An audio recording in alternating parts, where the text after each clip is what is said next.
Welcome to the Pocatello Business Podcast, the only Pocatello podcast focused on providing profits for Pocatello people. If you love our town and love small business, you are in the right place. We interview local legends, learn business, and have way too much fun doing it. You're listening to the Pocatello Business Podcast with your friend, host, all-around great guy, and owner of New Clean Commercial Cleaning, Spencer Ward. All right, everyone. Welcome to another episode of the Pocatello Business Podcast. We are here with the guest, star of the show, the man, the myth, the legend, Don Zebe, realtor. Not realtor. He's a real estate agent. He's a broker. He brokers deals. He brings jobs to this community. He does a ton for us. So, Don, say hi real quick.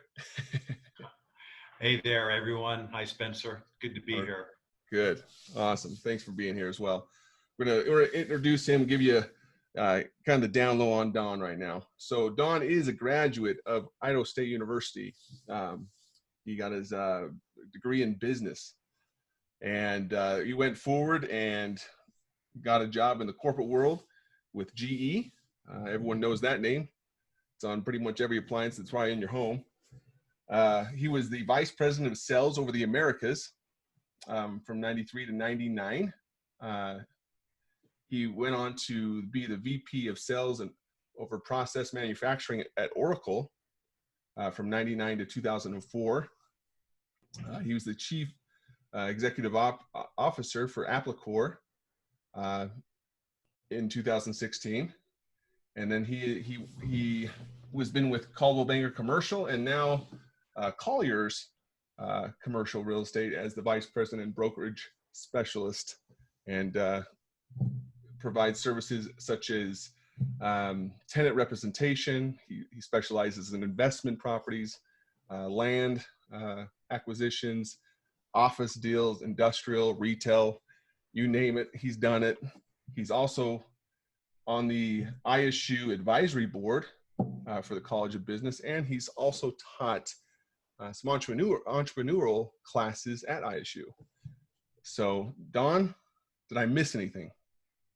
No, I think you went above and beyond. Thank you, Spencer. Yes, I've done a lot. He's been around the block too. So, Don, tell us about your family, maybe some hobbies, pets, all the good stuff. Well, we moved, Cindy and I and the boys, Jared and Mike and Trevor, we all moved back to Pocatello in 2004. I needed something to do, so I basically retired from GE and Oracle and thought I needed to do something. So I was driving over a bridge and saw a bunch of trailer parks and said, I can develop that ground. And so I went and knocked on everybody's door and bought all their ground there where Ross, Bed Bath & Beyond and Staples was, and Lowe's, and developed that. And since then, we've been working in real estate. Mike ended up graduating from ISU. Jared is now working with me, and Mike, after his stint in the Army, rotated out, and he's now working with me. So I've got both my boys in the business. It's really fun. Cindy's stay-at-home mom. We've had 4 Rottweilers. I love the dog. It's a great, friendly family dog. And we just love being here in Pocatello. My wife is a long-time resident of Pocatello. So we're excited to be back here. I don't just call it Pocatello anymore. It's really the Portneuf Valley. When you look at everything that we've got in our community, whether you live in McCammon or Chubbuck or Ingham or Pocatello, it's really the Portneuf Valley. And so you're going to hear me talk a lot about the Portneuf Valley because that's who we are and that's who we can identify with. Perfect. I love it. That's the thing too. I was just taking a walk with a friend the other day, and we were just over there on the Kirkham Trailhead. And he's like, I've lived here all my life and I've never been on this trailhead, and how beautiful. It just shows the valley. So beautiful. And we take for granted what's in our backyard sometimes here in Pocatello. Yeah, we sure do. We definitely do. We've got so much to offer. We've got great family life, great people. There's, you know, we our region, the Portland Valley region, has never really seen the high highs and the low lows. We kind of float in the middle of everything that goes on, and that's a real testament to our community, because we rally around each other and everybody supports each other, and that's what's really good about it. Yeah, we've definitely seen that now with this Corona thing going on. I love to see the rounding of the cavalry and everyone trying to help each other, and that's a positive thing for our community to have this happen. So, well, most people probably don't know, but you did allude to that a little bit of your development of the Pocatello Square. But Don has brought so many different jobs and opportunities into Pocatello. Just with Pocatello Square, you know, I can't even count how many businesses are in there currently now. But like he said, that whole area was filled with just trailer parks and older homes. And wasn't there like maybe a ranch or a dairy over there at one point or something? I don't know exactly what would have been there, but there was a lot of open ground. Most of those homes that were there were created from World War II when they built NOP, Yeah. right? And then they added some trailer parks. And so the place was a blighted area. And, you know, when we went in and bought it, we sold off a bunch of ground. We brought in Ross, Bed Bath & Beyond, and Staples. I mean, some of those are gone now, just because business has been slow and it's happened nationally that way. But we brought in Lowe's, and we brought in all the little retailers that are there. So and Lithia is now located there. We sold that ground to Lithia about 12 years ago. Wow. They had planned to be there. So, you know, things like that continue to transcend everything that goes on in the community. And when you look at that, those are the kinds of jobs that we've created. Yeah, they're retail, but those are the kinds of jobs that at the time the community was demanding, that we had better shopping and better things to do. And now that's changing. Retail is kind of a dead animal when you look at it overall. There are a lot of retailers going out of business and using Amazon and other delivery mechanisms to bring the goods and services that they want to their home. So we've got to now reinvent ourselves, i.e. just like what we did at the Pine Ridge Mall. Mm-hmm. The Sears building, they went out of business, and we then sold the Sears building to Gem Prep, and now it's a charter school. We're working on a lease right now to lease 90,000 square feet to a research and development company where the old Herbergers used to be. Again, it's Wow. transitioning those companies, that property, into something different and repurposing those kinds of things. And that's going to create jobs as well. Exactly. And not to mention, you know, you also were instrumental in bringing Cal Ranch over to the mall, to the Hobby Lobby, the Red Robin, the Panera, and all the other ones that are new pad sites right along that Yellowstone corridors there. So yeah, Discount Tire. Yep. 15 years ago we brought in Costco. Mm-hmm. There was a lot of people that worked on that, but those are some great jobs for some great people, Exactly. and our community loves it, and it's a good thing for us. Perfect. So Don, with this, let's just circle back around to the Pocatello Square, because I want to hit a little bit more about that if I can talk today. So you come into town to Pocatello and you see this piece of land with houses and everything on it. You know, most people would just kind of look at that and pass it by. Kind of walk me through it. What went through your mind, and how you went through the steps to say, you know what, I see some promise here. I'm going to do something about it. Well, that's a great question, Spencer. And there have been others. There's, you and I have talked in the past, and there are those people that see things, and then there are people that see things and act upon it. And so a lot of people have, and I don't know who they are, but there are people that have looked at it and said, we should change that, but there was no action. And the difference is that we took some action. We walked down the street, we knocked on doors, we asked people if they wanted to sell their property. but we knew that there was something that needed to take place in the community. We needed to have some kind of a change, to change the overall look of the community, create more opportunities. And when we did that, we didn't displace those people that we sold their homes. They actually were paid very well for their homes, and they relocated. And those people that were in the mobile home parks, we moved those trailers. They didn't just get uprooted. So they moved them. But the overall thing was that I had traveled so much throughout the world. I looked at other things that were there and said, we can do something here. And it just takes action. And that's what I encourage everybody to do. You can't serve one master, right? You can only serve one master. You can't serve two, right? And so when you find something that you want to do from an entrepreneurial perspective or whatever, you got to go into it with both feet and take the risk. And that's what it was a risk. And then we had to go to the bank and pitch this plan to the bank and tell them all the things that we were going to do. And then they saw the vision and said, okay, we'll loan you the money. And they loaned us the money. And then we went to the city of Pocatello and said, hey, this is what we want to do here. And at the time it was Mayor Chase. And he said, I see the vision. And so everybody got behind it. And that's what made it successful. It was the bank, it was the mayor, it was the city council, it was others that got involved to make it happen. And that's what you need when you're trying to do a business, is to have the tenacity and the wherewithal, meaning that you've got dedication and that you're going to work for it. So I like it. I totally agree. And I love that. I use that all the time. The line you said that you can't serve your two masters. You've got to have, only can do one thing well. And I love that, how you got to jump both feet in there. So Don, I know a lot of people out there are going to say, how the hell does Don get all these deals done?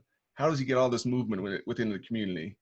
And I know, and I'm going to ask you your answer, but my answer would be, they don't see you in the background. They don't see that you're up at 5 a.m. You've got your calls out to the East Coast. You're doing all these things. You've got your list prepared. I remember one thing you've taught me is don't prepare to get ready. Be ready that morning. And it's that routine that you've been in for years and that discipline you've shown that has brought you success, along with just the consistent hustling that I've seen. What would be your answer to those type of people? Well, Spencer, I think you hit the nail on the head. You're right. You don't prepare to prepare, right? I mean, you've got to have your plan set out and you've got to execute on your plan, and you've got to start that, early in the morning. And you're right. I'm up really early in the morning. I'm making calls to the East Coast, trying to find opportunities, and you continue to work it. And I work 6, 7, 8, 9 o'clock at night as well. But that's me. That's not just everybody. But when you do that and you work with that kind of level of tenacity and you want to get deals done, because we are on commission. That's and right. So if I don't sell or lease, I don't eat, right? And I've got to put groceries on the table, and I got to prepare for some kind of retirement. But the other thing is, I love what I do, right? I mean, I just really enjoy it. And if you don't love what you do, then you need to find something else. You don't want to be miserable. You need to enjoy yourself. Yeah, I agree. And you even answered my next question, was what's your secret sauce behind business, and love what you do, and what your previous answer is. There anything else you'd want to add to that? Well, you need support from your spouse and your children, right? I mean, they got to understand your vision and what you're trying to accomplish, because it's not just for you, right? I mean, you're doing things for yourself, your family, and your community, right? Because everything whether it's new clean in your business, you're providing a service to the community. No one else can do what you do, right? In that area. Yeah, you've got competition, but you've got a niche and you do it better. I've got a niche, just focusing on the commercial end of real estate, where others will focus on both, but I'm totally focused on the commercial part. Now, do we ruffle feathers? Yes, we do. Do some people get upset with what we do? Yes, they do. And that's just the nature of the beast, because not everybody is going to like what you do or how you do it. And you just got to forget about what others say, and then just continue to do what your goals and objectives are. One is to help your family, right, and provide a good life for them, and do something that's going to give you a legacy in the community. I've always said that when I die, I don't want my obituary to say, he loved to fish and hunt. Right? I mean, right? You want other things, people to remember you for what you've done in a community and what you've done for your family. I like that. I agree wholeheartedly on that one. Well, Don, let's switch gears just a tad here. What are some of the common myths in your industry that you think people see? Well, I think some of the myths is that commercial brokers, whether it's residential or retail, or residential or commercial, is that real estate agents don't hold a high value of appreciation for what we go through and what we do, and they kind of think, well, they're just in it for themselves. Well, we're in it to make money. I mean, we don't punch a clock. We're up all hours of the night, and hours in the morning, and we work really hard for what we do, and we try to represent our tenants and our clients in the best possible manner, and providing a service for them. Now, some tenants and clients say, well, you guys make too much money. But when you look at the amount of time, if I were to go back and look at the amount of time I spent in a year and look at the money that I made, it's probably not as much as some people think. We still have to pay taxes. We still have to pay insurance. We have to maintain and service our cars. We've got to pay our own health insurance. I mean, there's a lot of expense in what we do, but then we provide a great service.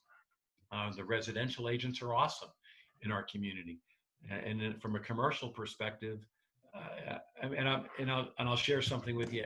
Right now, I found an opportunity for the Portneuf Valley to bring a company in with 200 jobs. We have to build a 40,000 square foot, 42,800 square foot building for them to occupy, for them to do it. So they would be here next year. Now, we're up against another community, and there's been a lot of great support. We don't find those jobs, those opportunities to prospect for it. I've spent hundreds of hours putting together presentations, proposals, getting with folks. I mean, even yourself, Spencer, I asked you for a proposal so that we could, put this together and present to them. And if we get it, it's going to be 200 jobs in our community, high-paying jobs. Amazing. But if we don't get it, at least we tried, and we'll learn from our successes and failures. And the thing that I want to share that I think is really important is, so if we don't win this deal, my next call is to find out what was it that I did or we did that caused them to choose the other community and not ours, so that we can learn from it and do better the next time. Sure. And that's, whether it's your business or anybody else's, a listener on this, always find out why they didn't choose you to do the deal so that you can improve. Sure. Kind of like an exit interview almost. Yeah, exactly. Very good. I like that. That's very interesting. And then that's the thing, people really need to realize that, these big deals don't happen overnight. You don't just get things that fall in your pocket and say, yeah, here, give me money. You have to literally work let's see here. I've been working on this deal for 14 months. Yeah. So if you remember, so that's crazy. And hopefully we'll know within the next 3 or 4 months whether we've won it as a community or didn't. Well, that's great. Okay. Well, Don, what are some of your future goals? Well, I would love to retire, but that's not part of my makeup. I think I'm going to pass away in this chair, right? Or own a piece of property or something. I just love what I do. But, my goals are to watch my grandkids grow, develop strong relationship with my nieces and nephews, and because I got a lot of family here, and it's really good to be close to them, and to leave a good legacy for the entire family, not just, I mean, I think that's what everybody's goal is, but that's Sure. kind of my goal. I like, it's an admirable goal to Thank you. want those things. So on a fun side here, Don, what if you could choose any other profession, what's another profession that you would show interest in and want to attempt if you I'd have loved to play for the New York Yankees. There you go. That'd be a fun one. I played a lot of baseball growing up, and especially coming from Long Island, I was either a Mets fan or a Yankees fan, right? And I haven't really ever told anybody that, but I would have loved to have played professional baseball. Was I good enough? Well, maybe in my mind I was, but I probably wasn't. But it would have been really a lot of fun, just because I just love the sport. Yeah, that's great. So that's what I would have. When I first came out to when I first came out to Idaho, I remember meeting my wife, and her parents took me fishing, and in this 24 mile or someplace, right? And they gave me this. My father-in-law at the time, well, he wasn't my father-in-law then, but he gave me a rod, and I said, "Well, where's the sinker?" And he said, "A what?" I said, "A sinker. Don't you put a sinker on there and then float the worm up?" And he's like, "Oh my gosh," and it was like, "No, we're using some lures and some flies." And, it's like he told my wife, "You want to stay away from this guy because he's clueless," right? I've had a lot to learn. One thing I had to learn was lose that New York accent. And sometimes when I get really going, it comes out, and it's, I even pick it up. It's like, oh my gosh, I used to speak like that. That's funny. But, yeah. All right. Well, what's something you're not very good at? Oh, thanks. That's a good one. I like to ask that one. I was talking to my son earlier, Mike, and I've got, I think I've got ADD, right? Because I'm off. You're laughing because you probably definitely agree with them, because I'm a little hyper, probably a lot hyper, but not as much hyper as my brother, and everything has got the same level of importance. And I think that's probably my biggest detriment. My biggest detriment is, I don't have a lot of great focus, but I've learned to cope with it and do better and cope with it. And so I'm not very good at time management. I wish I was better. And maybe I wouldn't have to be up so early in the morning and stay up so late at night doing all the work if I would just manage my time a little better. That's kind of on a business. So on a personal note, I wish I was a better dad. I wish I would have spent more time being a dad and a husband and working the way I did. I can remember going to Disney World one time with the kids, and I said, "Yeah, we're going to go on a vacation." So we got on a plane and we all went to Disneyland in California. And you know where I was 80% of the time?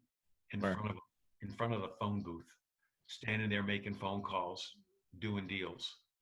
And I missed out on all that fun. Yeah. But you can't go back. But that's kind of a real an emotional thorn in my side. That's something that I did that I wish I would have done differently. Yeah. Well, you still have the future, and Yeah. you can manage time better, and you'll have some time with your grandkids and your kids. So. Oh, I spoil the heck out of those kids. Right. So I learned, to do that.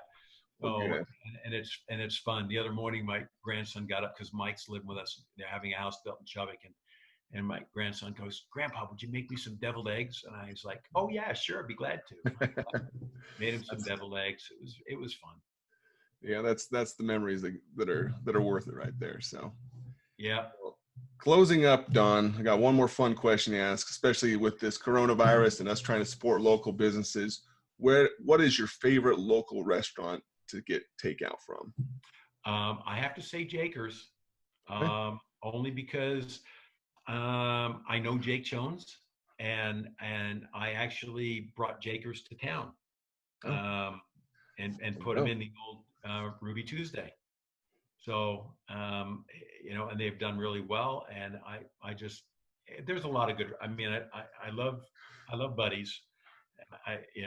That's always been a staple since the 60s. Sure. So, those are my two favorites. Awesome. I love to do that question because I love to give some shout out to some local business owners. So, well, good.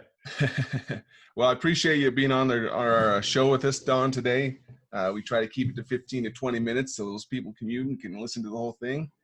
But we hope to have you on our show again soon. But appreciate you, and you have a great day. Thanks, Spencer. You do the same. Bye, everyone. Congratulations on spending a couple minutes getting just a little bit smarter, having some fun, and supporting the Pocatello business community. If you are feeling the love, make sure to subscribe, rate, and review on iTunes, Stitcher, or wherever you are.